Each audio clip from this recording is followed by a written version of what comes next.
Revival or Carnival, a generation at the crossroads. There was a time when the word revival made men tremble. It wasn't a slogan.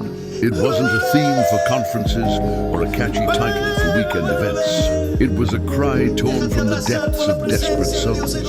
God or nothing. Now we've traded that groan for glitter. We've dressed up mediocrity with lights and noise and dared to call it holy.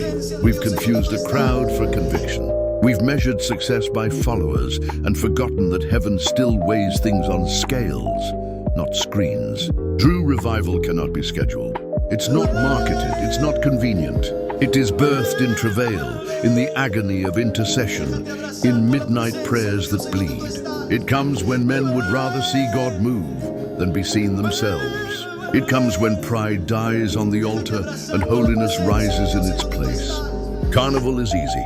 It entertains but never transforms. It excites the flesh and ignores the soul. It promises destiny but births nothing eternal. It sings of fire but never burns. You can pack a stadium and God still be absent. You can move the emotions of men while heaven stands silent. You can host a carnival and call it a revival, but eternity knows the difference. Revival doesn't begin with a microphone. It begins with mourning over sin. It is when the tears of the prodigal water the floor of the altar. It is when men fear God more than missing lunch. It is when time stands still because eternity walked in. Where are the voices that tremble before they speak? Where are the gatherings that tarry because God hasn't left the room? Where are the churches where the Spirit interrupts the script and no one dares to stop him? This generation stands at a great fork in the road. One path leads to comfort, lights, and empty celebration. The other leads to fire, to death of self, to the upper room where power still falls. We can keep building platforms, hiring performers, and hosting events. But if men leave unchanged, if sin remains unshaken, if Jesus is not magnified, we have only played games on the brink of judgment. The crisis is not that we lack content.